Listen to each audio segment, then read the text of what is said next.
All right. Well, first I just want to start by thanking the working group to afford me the opportunity to present some of my findings and have a discussion around this topic. I'll tell you a little brief couple of seconds about myself, my background. So I'm a lieutenant colonel in the Army. I'm branched in the Signal Corps, so most of my career has been in terms of delivering IT services from tactical environments to sort of enterprise solutions.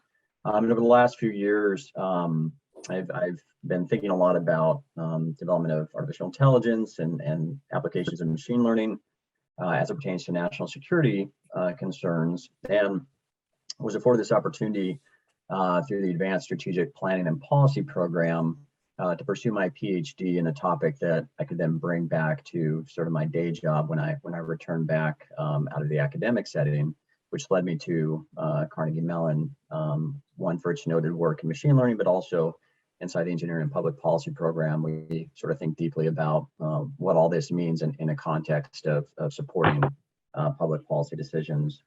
And the other reason why I was sent out from this program wasn't just to gain some knowledge in the area and sort of hone some skills. It was also to build relationships and partner with folks that are engaged in that sort of public-private partnership. So when I return back next summer, I'll take command of a Signal battalion here in Fort Bragg, North Carolina. But for the remainder of my time in uniform, a lot of what I'll be doing will continue to look at these topics and look for opportunities to work with folks like yourselves.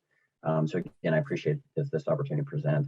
My advisors at Carnegie Mellon are Dr. Baruch Fishoff and Dr. Alex Davis. They're my primaries, but I think you all know Dr. Carly fairly well. She also supported this research and helped in sort of the formulation of the study itself.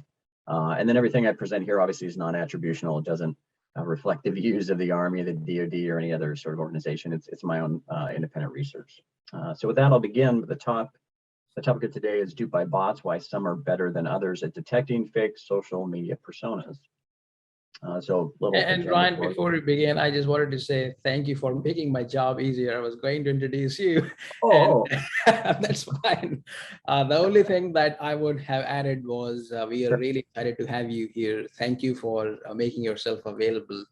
And as you'll see that some of the folks are joining in, typically what I usually do is I invite folks to just say a brief introduction about themselves. But if we can wait, what we can do is we can go over your talk and then we can, because I see some folks are still trickling in, maybe it's Zoom glitch day today. So we can get started, but thank you again for making yourself available. And this is really, really cutting edge work.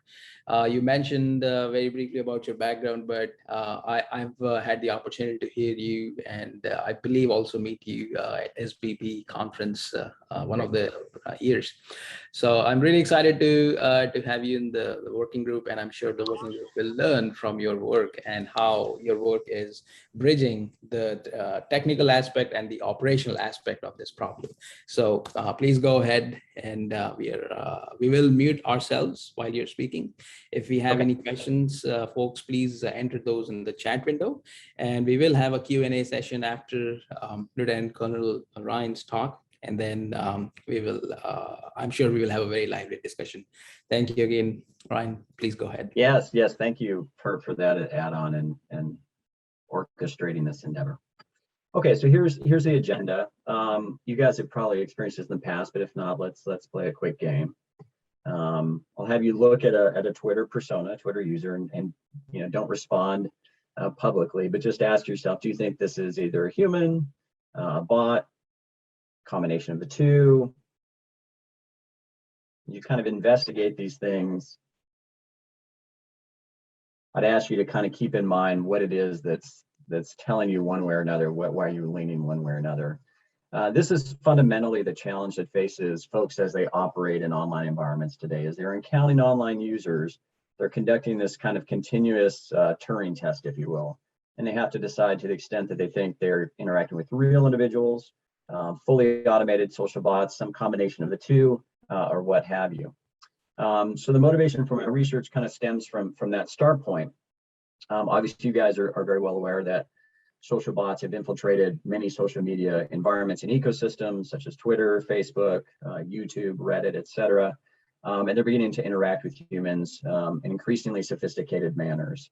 If you go back to sort of Herbert Simon's term attention economy, they're attracting increasing amounts of attention and amplifying narratives inside those environments. And even though most perform sort of, harmless, mundane advertising tasks, trying to sell you a good or service, others are obviously trying to deceive other users into believing that they're actual humans in order to gain trust, manipulate social media discourse, and disseminate, all sorts of sort of bad information, whether it be simply misinformation, people not really characterizing and understanding what the truth is, or even things that are more sort of nation state or malicious sort of disinformation campaigns. So there's a lot of evidence out there from various research groups about the disproportionate role that these social bots are playing in the proliferation of this low credibility information. So part of the motivation here in terms of public policy is we think there's some sort of social cost beyond just sort of creating noise inside those ecosystems. Bot detection confidence amongst average citizens is relatively low, right? So 3 years ago, Pew Research Center surveyed Americans, and even though they found most participants were aware that social bots were out there, as one of the gentlemen said earlier when he logged in, he says, I probably have been duped. Only 7% reported being very confident that they could detect social bots. And if you think about as that pertains to other types of sort of false information, in the same study, 84% of respondents felt, confident they could detect fake news. So there's obviously a difference in terms of the content that's being spread versus who's actually spreading it, and people's general sense of how well they would do on the task itself. So the central research question of the study that I'm going to talk about here depends in part on trying to understand people's susceptibility to social bots, right? So if we're going to sort of justify any sort of policy intervention to reduce social bots, in part we need to understand really how at risk are people to being duped by them. So that was in part the motivation. And the study employed a signal detection task to examine the performance of humans in detecting Twitter social bot personas relative to normative machine learning assessments of the same personas. So one, it's to understand that relative human performance, and then more interestingly, and what I would argue is more importantly, to start to understand the characteristics of individuals that may either improve or impoverish their ability to detect social bots. So the design of the study, like I'll elaborate a little bit further in terms of signal detection. And this, whether you're talking about a human judge or you're talking about sort of an automated algorithm, that the concept behind these is the same really. Signal detection theory assesses two aspects of performance. First, the detector's sensitivity to differences in the stimuli, and the decision-making criteria or threshold for acting on those beliefs, right? So criterions vary by individual and ultimately are determined by implications of the decision. So for example, if I'm a radiologist and I'm examining figures to look for signs and signals of cancer, I might have a very liberal criteria where the consequences of missing that signal are very, very severe, and therefore I might have an increased number of hits, but I also might have a lot of false alarms. Whereas if I'm a general motor mechanic and I'm doing a sort of annual service and checkup on a car, I know my customer doesn't want to pay a high bill. Maybe I have a more conservative criterion, and it's going to take a lot for me to really say something's wrong with the vehicle. In which case, I'm gonna have increased misses, but I'm also going to have a lot more correct rejections. So the nice thing about signal detection theory as a means of analysis, again, you can differentiate not only people's ability to distinguish between signal and noise, but also understand how that criterion affects the overall performance in the task. I chose Twitter as my primary area of interest, in part because social bots are designed very specifically for different social media ecosystems in which they operate. So they're going to have different characteristics. So you kind of have to pick one if you're going to do any one given study relative to some machine learning detection as well as human performance. And then obviously, well, maybe not obvious to you, but it's pretty well known in research that bot activity is pretty widespread on Twitter. They've disclosed themselves that they have scooped up and trying to take care of a number of fake accounts, and then others doing their own analysis sort of through random sampling and then statistical inference have come to this rough range of anywhere from 10 to 15% of personas may actually be some form of social bot. when you're on Twitter, for those that don't interact with this platform regularly, I'll kind of walk you through the stages of the decision-making task as it pertains to trying to figure out, are you interacting with a bot or not? So, you start out with number one, you're initially just scrolling through a news feed, as many of you maybe do in other applications, and you're looking at content and who posted that content. And if you don't recognize a persona, your next step, if you really want to figure out is it a bot or not, you're probably going to click on that content they shared. And then if you really want to know, okay, they shared this piece, I understand what it is, I've investigated information, well, let me go investigate the source. That will drive you to a persona profile, which is, clicked on. And when you get to that point, there's additional information about the user that you can investigate, that source. So the icon 3 is the typical human user investigating a source. They might look at pictures, the profile name, how long a user's been on the service, the platform, etc. But if they want to go further than that, even though there are tools to do that, usually it's researchers and folks like Dr. Carley and others, like the folks out at Indiana University, that are developing algorithms to look at the number of tweets a person is producing, what time of day those tweets are produced, doing network analysis of who is talking to whom. And that's sort of that level 4 level of analysis that most typical users don't have access to, but the normative machine learning systems do. So in this study, I'm really focused at trying to compare how the machine learning tools are ranking the probability that any given user is a bot, and then thinking about how human users are doing the same task, specifically as they look at profiles. So the normative predictions that were used in the study were calculated using 2 different independently developed machine learning tools. First was Bot Hunter, which was developed by Dave Beskow under Dr. Carley at CMU, and the other was Batometer, which is pretty well known out of IU. And we ran a series of personas, around 5,000, through both systems, and they each were scored. And we used those scorings to come up with our normative assessment of any given particular stimulus or persona. The ASCII task itself, in terms of discriminability, what we had was a range of stimulus that ranged uniformly, a unified distribution, basically from about 1% up to 98%. Couldn't find any persona in this particular batch that was above 98% probability of being a bot. And we intervaled those at about 2% all the way through that range. So I had 50 stimuli in total, 25 that fell below this 50% threshold, 25 that fell above, and then those were presented in a random order to any given participant. And the bot probabilities themselves, to sort of get some confirmation, because not every system has its flaws. I chose stimuli where Bot Hunter and Batometer basically had the same probability. There were a handful of those in the most upper ranges where the difference between the 2 percentages was a little bit higher, but they always confirmed in terms of whether or not the system was saying it's likely to be a bot or not. In terms of predictions, I'll only step back. So participants, after receiving a set of instructions, they would then go through and judge all these stimulus. It's either saying that they thought it was a bot or not, and then they provided a self-reported confidence score. And the predictor variables for this study were first social media experience. That's one of the user characteristics that one might expect to increase performance. So if experts focus their attention on information sources most relevant for the objective, and if experience leads to expertise, then when I initially proposed this study, I expected experience, if anything, should improve sensitivity and not decrease it. As far as analytical reasoning, there are a number of other studies that have looked at an individual's ability to resist initial impulses and making a judgment, add cognitive reflection to that task, and then ultimately see how that performs, the ability to overcome erroneous initial impulses and make a better decision. So again, we predicted that those with higher analytical reasoning would also outperform those with lower analytical reasoning. And analytical reasoning in this study was measured by the cognitive reflection task, something developed by Shane Frederick years ago, very popular.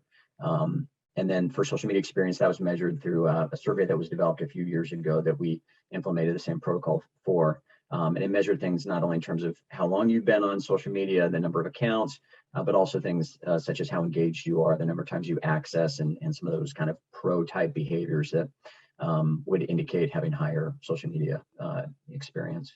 As far as the stimulus attributes, obviously the discriminability was the start point, and that was determined by that bot indicator score.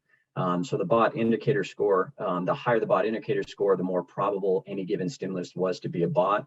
The lower the score, the more likely it was to be a human persona.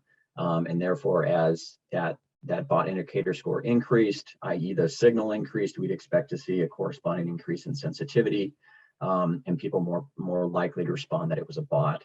And then finally, initially this was a bit of an afterthought when we were designing the study, but then it became, pretty important to me as I was finalizing the design, and that is, the batch of stimulus that were selected for this study came from the 2018 midterm election, and they were kind of highly charged in some of their content and pictures and messaging. And my initial take was, well, I wonder if this is going to affect people's judgments. And sure enough, there's plenty of literature to suggest that it would. And so then we ensured that we controlled for that, and then categorize that in terms of my side bias. And what this really comes to in terms of prediction is, if I self-reported I'm a liberal, and I'm looking at someone that's a conservative persona, there's sort of polar opposites in political views. Therefore, if there's any sort of my side bias present, that might affect either my criterion shift, suggesting that I might have a more liberal response pattern, and assume that there were more social bots amongst those that don't share my political views, and/or it might affect sensitivity. Initially, I was more interested or suspected that would affect criterion more than sensitivity per se, but we made sure we included that as well as a predictive variable. And then lastly, we had a couple of controls. We had one for fatigue. So again, stimulus presentation order was randomly assigned, but we also then added that in our model just to ensure that fatigue wasn't occurring. And then we had task engagement measured in the form of various attention checks. We had a couple after the initial experimental instructions, and then we had 2 embedded in the task, and the 2 that were embedded were well-known political figures from each party, Elizabeth Warren and Mike Pence. And again, those were deemed to be obviously humans, and we will use those to see if people were paying attention during the task. All right, so I sort of already went through the methods, but I'll briefly remind folks. So we had 113 participants taken from Amazon Mechanical Turk workers. They completed 52 experimental trials, 2 of which were the attention checks. And then after they completed the task, that's when we collected demographic information to kind of characterize the population, not as predictive variables, but just to sort of think about representativeness. We captured political views, the social media experience questionnaire, and then they completed the CRT. And this is like case in point what a participant would have seen when they were doing the signal detection task. All right, first I'm going to go over the findings from the signal detection aspect. So to do the analysis, we used general linear mixed effects models. We had the factors of the stimulus, the task, the individual, and then how that affected their probability of responding bot. We used a probit link function, which converted those z-scores from the model into probabilities of responding bot. So in all the figures you're going to see on the y-axis, you'll see the probability of responding bot is that outcome variable. And then the bot indicator score served as the normative stimulus attribute, predicting probability of a given stimulus being a bot. In interpreting these things, I think just to kind of orient you to the output, if you haven't seen an analysis like this, if we hold the bot indicator constant, then any main effect is going to represent a shift in the criterion. So regardless of what that bot indicator score is, if you have higher analytical reasoning and you had a higher probability of responding bot, well, then that's a shift in criterion that doesn't reflect sensitivity. Whereas any interaction with the bot indicator score does reflect a change in sensitivity. So if someone was more sensitive to the signal, then we'd expect to see the slope of that probability of responding bot increase at a greater rate than if they were less sensitive. And in the figures, you'll see that that's how that's depicted. All right, so that's the setup. Let's get into the results. So the first predictive variable of interest, again, was social media experience. And my a priori hypothesis that I registered as part of my research work here at CMU, I thought experience would lead to increased sensitivity, but if anything, it was the opposite of that, right? What you're seeing here, if I can orient you again, is that outcome variable is the probability of responding bot, and the x-axis is the bot indicator, which is, I know you just call it the bot signal, if you will. And so for any given stimulus, if I had, a bot indicator score that was increasing, I found that only those with lower social media experience relative to average or high social media experience were more sensitive to that signal. And in this figure, I should note, and the others for the signal detection, this is the predicted outcome of those models that were proven to be significant. So counterintuitively, we see the opposite effect. If anything, experience is dampening sensitivity. Next, if we take that same figure, but now I plotted against the political difference between yourself and the persona you're viewing, we have 5 different figures we can investigate. And the first is where the political view of the participant and the stimulus are the same. And then on the bottom right-hand corner, you have the polar opposite of that. And then the lines plotted are broken out by one's given political views. What I noticed was that there was an asymmetric pattern between whether one was a liberal or a conservative and the effects of my side bias. And let me kind of unpackage this for you, because it can be a little bit confusing at first blush. And obviously I've looked at these figures for quite some time and tried to reason through it. So the first thing is, if we start with the top left and we consider a liberal, which is the red line, looking at a liberal persona, we do see sensitivity, right? So as the bot indicator score increases, there is a positive slope, and we see that liberals viewing liberals are still able to distinguish and find bots appropriately as that indicator score increases. However, for conservatives viewing conservatives, there's no sensitivity. So this in a sense is reflecting some inability to distinguish amongst conservatives looking at other conservatives, whether or not they're social bots or not. If we shift to polar opposite, though, we see a couple things occur. First is that liberals in general tended to kind of go high and to the right in terms of their criterion, meaning they were much more liberal. So by default, they tended to sort of assume anybody that was conservative was, more likely to be a bot, so the probability of their responding bot increased. And for criterions, it doesn't pop out in this figure, but from the analysis, conservatives also had that criterion shift. So not only do both conservatives and liberals have a greater tendency to assume the other party is a social bot when they're viewing the polar opposite group, but we see this asymmetry then as well in terms of sensitivity, with liberals tending to be a little bit more default and not showing any sensitivity because they kind of assume all were social bots, whereas conservatives now actually did have sensitivity when they were looking at liberal personas. Lastly, when we consider analytical reasoning, we get this 3-way interaction that was significant with one's political views. And again, I'll unpackage this a bit. So a CRT score of 0 means you didn't get any of the CRT questions correct. There are a total of 3. If you did get all 3 questions correct, then you had very high analytical reasoning, and that's your bottom right figure relative to your top left.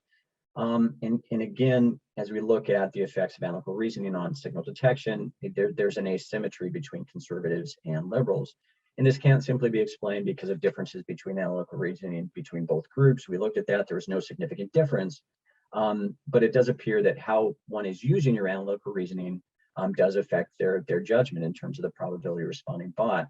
So for those with the greatest analytical reasoning, liberals again seem to benefit in terms of their sensitivity, and we see that interaction again with the bot indicator score, such that as bot indicator score increases, the probability of their responding bot also increases, again representing sensitivity, whereas for conservatives, we don't see that. And there was no significant 4-way interaction between all of these variables to sort of tie a really nice bow on it. But for interpretation, what I would suggest here is that in the literature that looks at behavioral decision-making and considers my side bias, there are kind of two opposing camps. One that says we use our analytical reasoning to increase reflection and to buy down our biases and sort of resist that impulse to go with a heuristic or a stereotype or something that could lead to a poor judgment. And there are others that say, well, actually, no, it's kind of uglier than that. You're going to use your analytical reasoning to seek out confirmatory evidence and scrutinize to an even greater degree, and to continue to build your case despite any evidence that counters your views, right? So that's the ongoing debate in that side of the literature. And in this set of findings, I think this speaks to it in an interesting way. And it speaks to potentially different asymmetric patterns between those populations, liberals versus conservatives. Again, probably any broad conclusion from the study goes beyond what this data can really definitively say, but it does suggest that there's some nuance there, and it's probably important to think about how different groups may employ analytical reasoning differently. It may not be a black or white decision. There may be sort of almost a bimodal separation between those perspectives. Okay, so in the paper that's under review right now, that's kind of where the results end, but I've done some additional analysis on the confidence data that's unpublished, but I thought I would share it with you because it's interesting as well. So after individuals responded with their bot decision, we then asked them to rate their confidence from basically 50% to 100% in the sliding scale. We assume that if they made a decision, they were at least beyond a certain level of uncertainty, so that we put it within that range. And so what you're looking at in this figure is we ran a linear mixed effects model just to look at how these other predictors affected confidence. And because participants weren't given any feedback on their accuracy, and accuracy itself is somewhat determined arbitrarily by where we set a threshold on this normative model, I'm just showing you the outcome without considering accuracy at all. That's a separate set of analyses which gets into sort of calibration and underconfidence and overconfidence. But I think these results are still pretty interesting, just looking at the confidence group, despite not presenting the accuracy results for you right now. So the first thing to note is if we just ask people how confident they are, and we look at that bot indicator score, the nature of their response affected their confidence. And because the slope for human is negative, the slope for bot is positive, this is a good sign, again, that reinforces that there is some sensitivity amongst participants for the bot indicator score. Regardless of how they responded, we'd expect that as the bot indicator score was increasing, that their sort of confidence in that judgment of whether or not they thought it was a bot or not is also going in one direction, and human it's going in another. I forgot to mention that in general, across all participants, there was a tendency to avoid responding bot. So the criterion was actually very conservative. So it took some more effort or mental energy for people to actually say it was a bot. And that criterion shift or for average participants was something that then people had to move from. So the fact that it was hard for people to respond bot, and the fact that as the bot indicator score increased and they were responding human, that's something else to kind of think about in people's willingness to identify and respond to social bots. The second thing, which goes back to our discussion about social media experience, is the confidence of those with higher social media experience. The x-axis in this case, I didn't normalize it. I apologize for that. So this is kind of the raw scores, but there was, again, a significant linear relationship between higher social media experience and overall reported confidence, regardless of the given stimulus, right? So this has nothing to do with any given judgment. This is averaged across judgments. So not only did people with higher social media experience have worse sensitivity and performed less well as a result, they were also more confident in their responses. And I don't show you this data, but when I look at calibration, they were also more miscalibrated. They tended to be more overconfident, which makes sense in terms of that performance relationship. When we talk about analytical reasoning, if I can kind of orient you to this graph as well, we see this nice sort of pattern which matches the first result. So if as you're responding human, the bot indicator score is increasing, then I would expect your confidence to kind of go down, even though you responded human, if that bot indicator score is rising. And the opposite would be true if it's increasing. So if you responded bot and the bot indicator score is increasing, then I'd expect your confidence to go up. So what you see in this figure is this broken out, and then both in terms of the nature of the response, but then you have the different levels of analytical reasoning. And the first thing to note is those with higher analytical reasoning in general had lower confidence overall. But when we look at the data and look at that sort of conditional relationship, it appears as if those with the least amount of analytical reasoning tended to just be, in that 75% to 100% confident on every response, whereas those with higher analytical reasoning tended to use more of the range when they were assessing their confidence, which again kind of speaks to their ability to reflect and some sensitivity in the judgment that perhaps those with lower analytical reasoning didn't possess. But again, you see that relationship play out in terms of analytical reasoning and the confidence in the judgments that differs based on the nature of the response. Lastly, if we go back to the asymmetry between political views and analytical reasoning and confidence, here again, we get this sort of asymmetric pattern. So looking across the four different levels of analytical reasoning and the figures, and then considering how one's political views affected confidence in general, again, this has nothing to do with the type of response. So this is average across either human or bot, but we're just looking at how people, how confident they were in their responses. You see that conservatives, for the most part, tended to be a little bit more confident than liberals, but that really sort of shifted when we talked about that higher analytical reasoning group. So for for liberals looking at bots, as that bot indicator score increased, their confidence just really began to dive. Whereas for conservatives, it increased slightly or kind of maintained that positive relationship. So again, these are unpublished results. These are sort of a set of a pattern that also tie in some calibration results, which I'll show you here in a sec. But I think it adds to another level of looking at not only the nature of how sensitive people were, but also then what did they think about their judgment, how people talk about confidence. We can get into that during the Q&A. There's a lot of ways to unpackage that and think about what that really means from a behavioral decision-making perspective. The last slide for confidence that ties into these results has to do with calibration. Again, this is over and under confidence. And we can come back to this if you want during the discussion. So maybe I won't go at great lengths because it's a whole nother sort of set of analyses and results. But I would just say that when you look at the proportion correct as it pertains to the confidence, that calibration score, it really was the human type stimulus where people were best calibrated. And as let me orange the line. So the red line is where stimuli fell below the 25% likely probability of being a bot. Green is the stimulus was somewhere between 25 to 75%, kind of in that muddy area of is it human, is it bot? It's somewhere in between around the threshold. And then blue is where it was a pretty strong indicator from the normative machine learning models that it was likely to be a bot, okay? And so these data points are averaged across participants and binned based on their response. But again, you see the calibration shift most dramatically when people were looking at bots. So they were, really confident in their response, but their proportion of correct was the lowest relative to these other projected plots. Again, I won't spend a lot of time, at this point speculating on that, but maybe we can get into that on the Q&A. All right, so just to wrap this up so we can get to the Q&A, we applied a signal detection task in this study to evaluate performance in a social bot detection task. And again, this was done using Twitter personas. Across the overall set of results, there was relatively low sensitivity when we average across all the other predictor variables. And the criterion shift suggested that there was an aversion for mistaking bots for humans. In the analysis for the signal detection portion, we used a general linear mixed effects model to predict bot responses based on those characteristics of participants and the personas. And in general, we found poor performance amongst participants who reported higher social media experience, yet they were more confident. And we found evidence of my-side bias with individuals being less critical of bots that share their political views and an asymmetry between those political parties. And then the last note there, in terms of miscalibration between performance and one's confidence, we found that coincided with normative bot indicator signals, and we think that's a meaningful finding.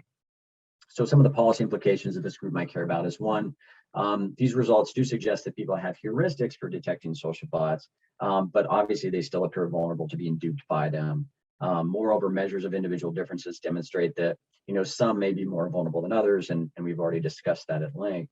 So in terms of conclusions for policy interventions, first, we think that we can't just default to saying, people just need more experience. Those that are online will figure this out after a while.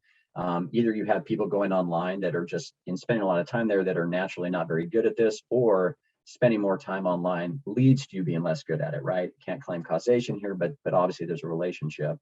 And then finally, those social media users that interact primarily within echo chambers and are only looking at like groups, particularly conservatives, appear to be particularly vulnerable to being convinced by social bots that they are humans if they only stay in that echo chamber and they're only looking at people that look similar to themselves in terms of political affiliation. Some limitations that we're thinking about for the next study is obviously any conclusions that we talk about accuracy and detection here depend upon our normative estimates that were used. And I can speak more on that during the Q&A perhaps. Another is, this is potentially an unnatural experimental condition. How do people act in the wild? I think our one response to that is it's probably worse. I mean, in this case, we expected people to have greater vigilance because they knew they were in a study, and yet obviously they didn't perform particularly well.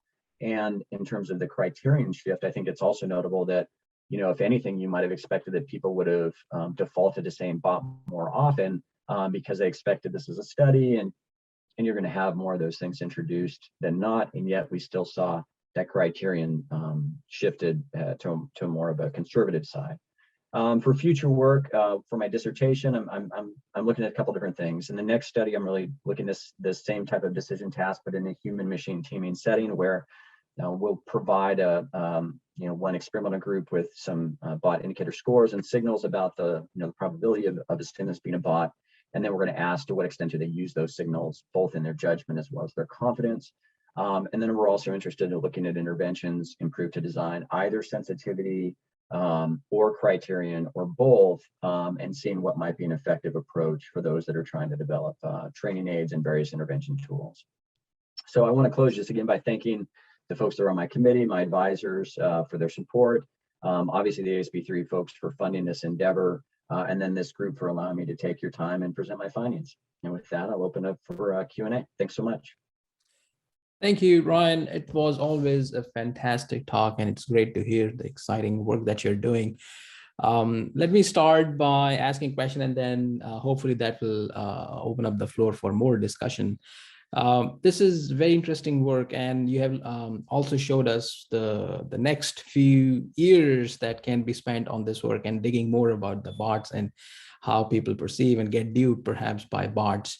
I also wanted to understand from you in your experience and work, as we know that bots evolve and they become smarter and smarter. How does that evolution of bot present challenges or opportunities, the way you see it, to the work that you're doing and largely to the information operations space and overall disinformation and misinformation space? Yeah, great question. So my first response is it makes my life very difficult as a PhD student, because I constantly have to sort of update my normative assessments and see what's going on in the industry, which is it's both exciting, but it also means you have to stay on top of things, because your point is incredibly important. From a military construct or a national security setting, this is a sort of a classic security dilemma in which you have opposing groups upgrading their systems as one gains new capabilities. So on the one hand, as detection abilities come online and people gain access to those that are trying to circumvent those detection systems will try and come up with clever ways to still deceive humans and trick users. So I think, number one, a lot of these findings will be a snapshot in time. It'll be a snapshot in time in two ways, both in terms of how good are the tools that are providing the normative scores, but also what is an adversary then going to do to try and look ever more human. From a human side, I think there are a lot of folks that are looking and trying to characterize different social bot networks and different sort of ways in which these things are being used. And that is a way in which interventions are going to have to adapt and be studied. So I don't want to say that it's fruitless. What I would say is that this is sort of job security for anybody in the business, because you're not going to ever get the perfect system, either from an automated algorithm that does this tool or from any sort of training for humans, because it will become dated within years, if not months. Absolutely. The same could be said for the spam filters in our emails, right? They're getting smarter, but yet the spammers are also one step ahead. So it's almost like a cat and mouse game of catching up. Yes. Thank you for your response. Let's open up the floor for more Q&A. I'm sure there are folks here. Please go ahead and mute yourself, ask your question, or you can also use the chat window to ask questions from Lieutenant Ryan.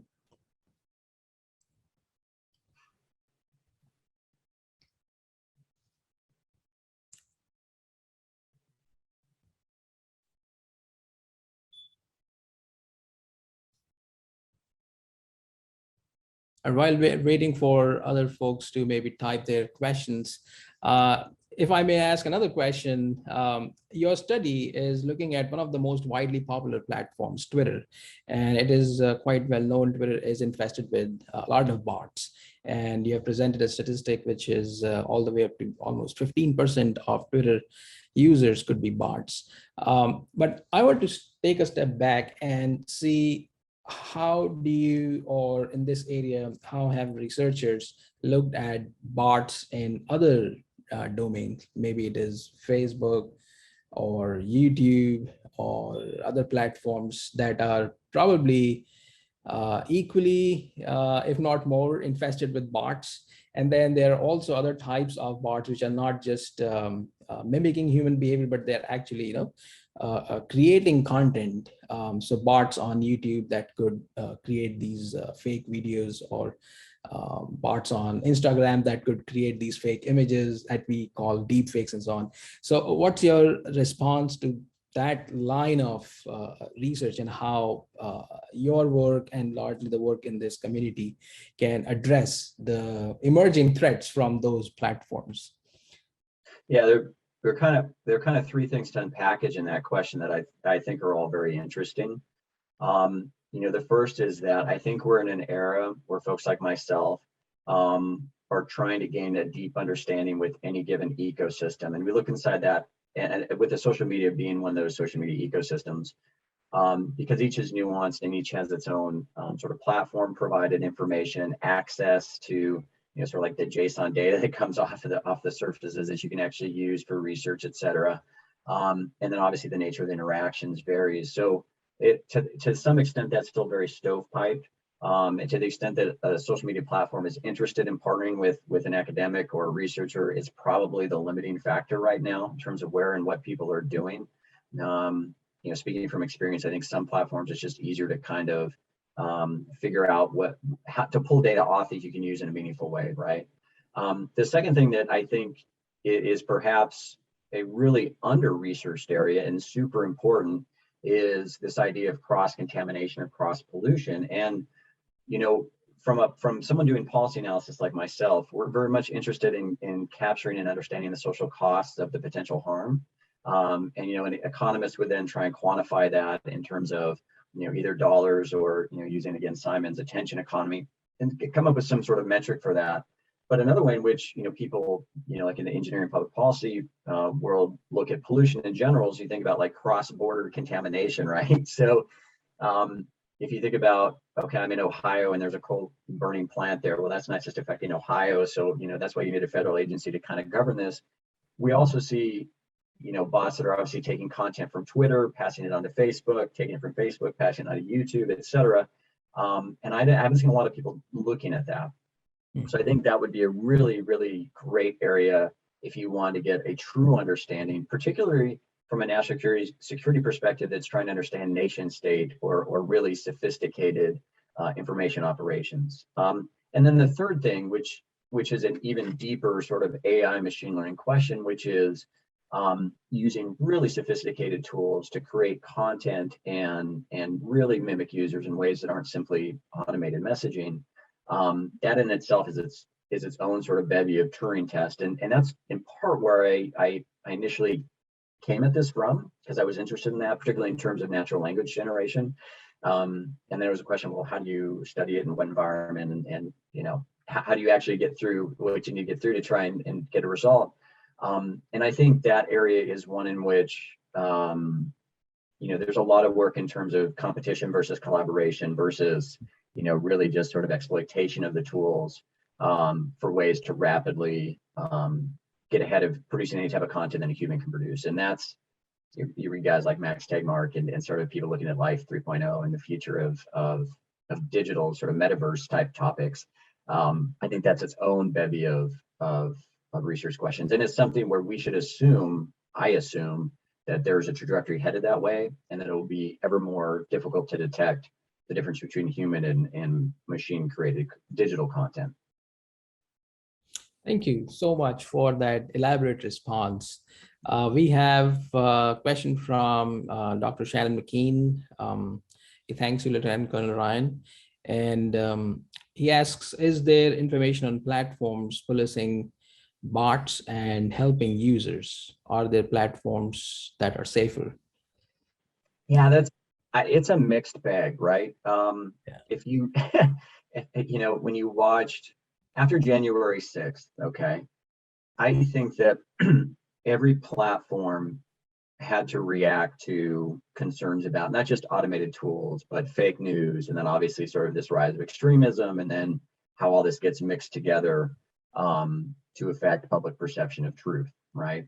And at the time, it seemed like, and I still seem like this is the case, that every platform is sort of begging policymakers in DC to come out and help them answer a question that they may not be completely comfortable answering. So let me step back, because there's two ways of broaching this, I think.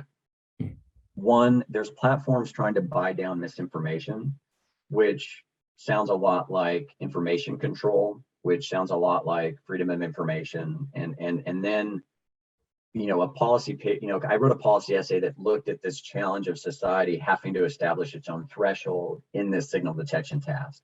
Meaning that if you're a society that values freedom of information, then you're going to want to have, really a very sort of conservative criterion, so that you don't accidentally scoop up any genuine information or anything that's truth in your efforts to buy down anything that's fake, right? Whereas if you're a society that's more autocratic, that's more sort of state-controlled information, then you might say, I don't want any of this content getting through, and I'm comfortable with a lot of content that's not harmful being scooped up as an effect. So that's fundamentally the challenge that any policymaker is going to have to bring to this discussion, and society is going to have to decide really what's the social cost of limiting information versus the social cost of being exposed to harmful information. So that's a problem that the platforms aren't really ready to figure out, but they're kind of making it up on their own. The second is whether or not you're a real persona or not. And every platform sort of has in its bylaws, in your anything you sign that says I will use the platform appropriately, it says you have to be representative of yourself. So if you come on board and you say I am a bot and this is a bot thing, you might be okay with that so long as they say it was developed by me and here's my location and I'm using it for this purpose.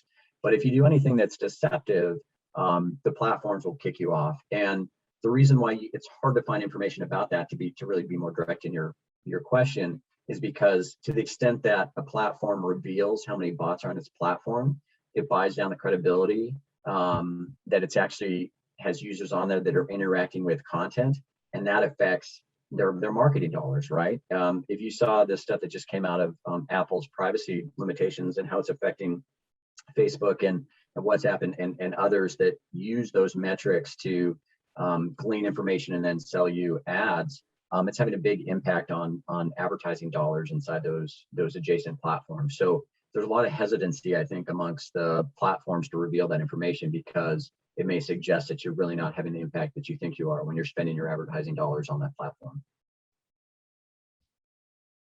Very interesting. Thank you again, Ryan. Let's see. Do we have any questions from our audience? Yes, I have a question. Hi, Go ahead, Prabhuval. Hi, Ryan. It was a great presentation. I really liked it.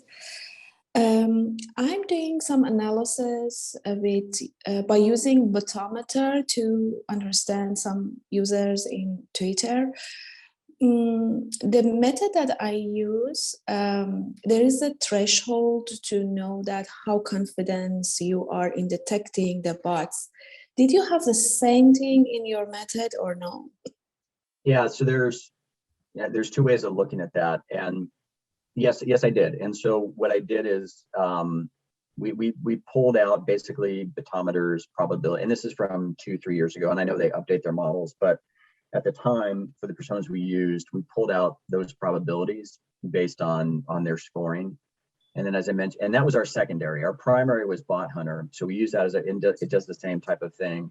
And then we married those so that whatever Bot Hunter said, so long as Botometer also judged it that the persona the same way, then we felt fairly confident about that normative score. But what I would share with you is that if you look at these models broadly, they vary in their distributions in their skew. So the skewing of one had a bit of a positive skew, the other had a bit of a negative skew, which kind of speaks to how they're looking at the base rate and their assumptions about base rate. And I know Botometer sort of uses that its estimated base rate to affect kind of where it establishes the threshold, which I think it's somewhat problematic. And it's also a way in which, though in my study I had to impose a threshold, I think that always setting it at 50% it poses some challenging issues to research, and you have to be purposeful, I guess, in your experimental design by defending why you set the threshold where you set it. Okay, good. Because in the research that I'm doing, I set the threshold on 90%, and the number of bots that I could get was so low. I was thinking maybe I should set it to another number. So you said you set it to 50%? Well, and that's just because this, and that's because this was a signal detection task, right? So if it's greater than 50%, we're assuming that you should, you surpass that threshold of the sort of the 50-50 uncertainty. It goes back to sort of broadly looking at signal detection theory and those methods. For your study may be different, you know, and the other thing I would really encourage you to do is consider having a second model look at those personas. Because I have run into, and there's a third one out there too, Norton LifeLock, I think, is developing one. I've been in discussions with Daniel Katz, the principal researcher for that. I haven't gotten under the hood in terms of the machine learning model as I've sort of done with because it's out there, Batometer and Bot Hunter. You can read how they built the models, but again, you'll find that not only will you sort of see different sort of thresholds, you'll see different scoring, and sometimes it's like polar opposite, right? They will claim a certain level of accuracy, but if you're purposefully making a claim about one group or the other, you may want to have a second verification. One thing I didn't add in my study is that about a year afterwards, as we're doing the final write-up, I actually went back and I looked up all the personas, and I looked to see had the account been suspended or not, because these were all live in the wild when they were initially judged. And then I also looked at changes in following follower counts. And I'm sorry I didn't have that slide prepared, but what I would tell you is that the stimulus that we used that scored above 75% probability had a huge number that had been suspended. Like I want to say something like, you know, well over half had been suspended. Those were the bot probability below 25%, none of them had been suspended. And similarly, kind of above that 50% threshold, there were pretty large drops in following and follower percentages by like, you know, 10, 15, 20%. I suspect some of that, because this was on Twitter and it was after January 6th, you know, they did a pretty public announcement of calling, you know, those that shared misinformation. So you can't say definitively whether that persona was a social bot because they had lost some followers, et cetera. But it does sort of speak to them potentially being part of a larger sort of network of bad influencers, if you will. So just another technique, some forensic techniques you might want to consider as you defend your choice of stimulus or approach. Great. Thank you so much. Thank you. Yeah. Thank you for your question, Miriam. And again, thank you, Ryan, for the response. Let's see, do we have any other question for speaker?